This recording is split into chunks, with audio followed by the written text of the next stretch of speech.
Hi folks, my name is Johan and I'm a Senior Sales Engineer at Fylamynt.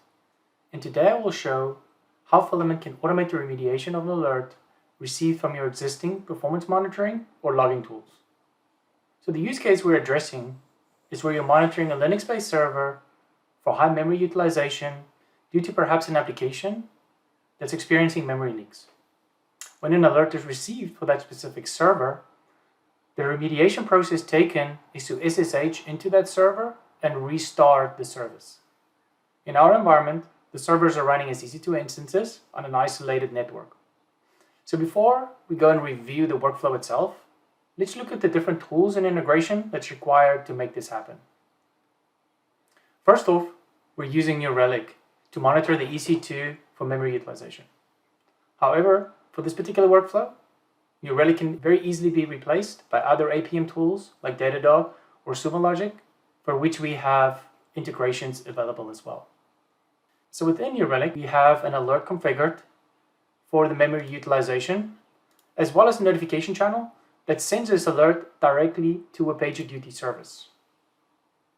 Within the PagerDuty service, we also have a webhook integration that's used to retrieve the alert body as well as notify us when an incident is triggered within this particular service. To access our server that's sitting in an isolated network and execute a command, we're making use of our integration with Teleport. Teleport's a great tool for allowing us, without a VPN client or server, to get access to our servers, Kubernetes cluster, databases, to execute commands.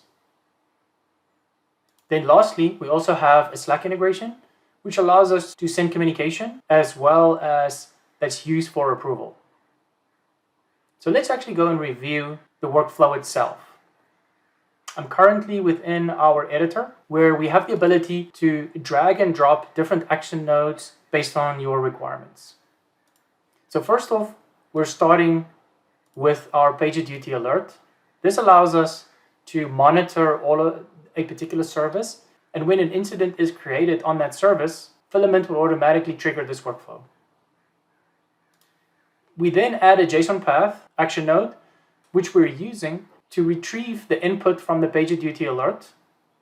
And we're using a JSON expression to extract the full hostname of this particular server that correlates to the hostname within Teleport.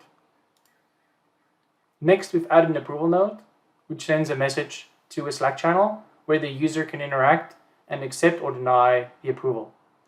This obviously adds a man in the middle, so our workflow won't be automated, but we can very easily just delete this action node, and now our workflow is fully automated with just a message being sent at the end to the user. For our particular use case, we want to make use of an approval, so I'm just going to revert back to our last version. As you can see within the editor, any changes that's being made would automatically increment a new version. So you have the ability to roll back and forth between different versions within each workflow as well. When the workflow is approved, we then add the Teleport SSH execute action node. The user has the ability to go and add the user that he wants to use to execute the command, similar to what's available within the UI. And then for the SSH target host, we're retrieving that data from the output of our JSON path using that expression.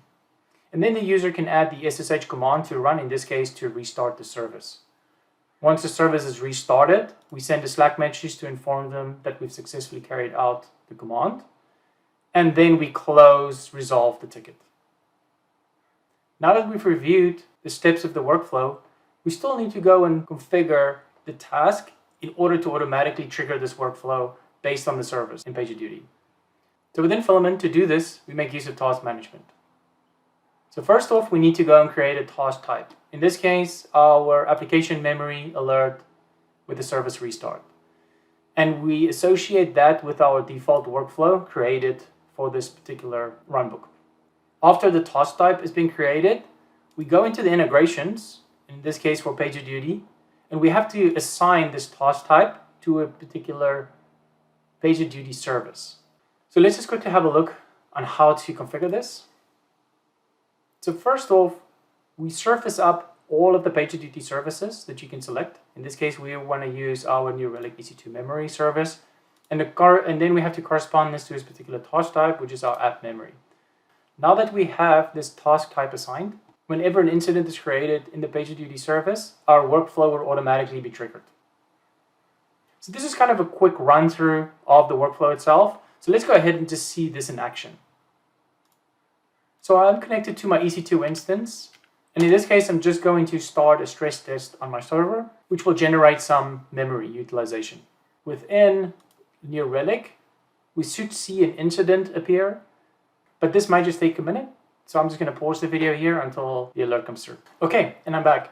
And as you can see, our memory usage incident was created, which should now also have created an open incident in our service. So I'm just doing a refresh of the page here.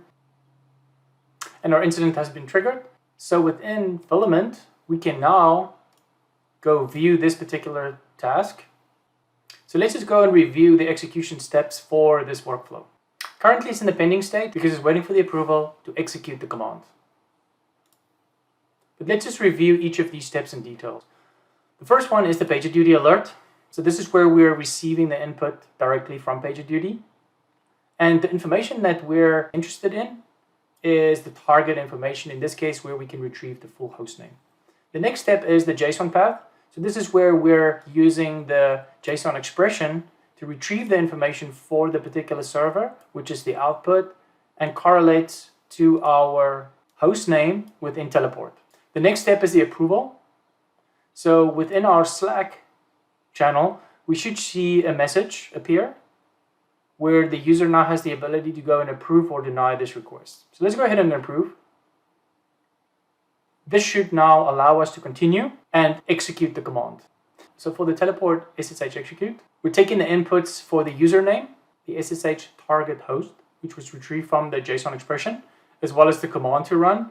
And now from the output, we see the output string for the shell, where the command was completed successfully.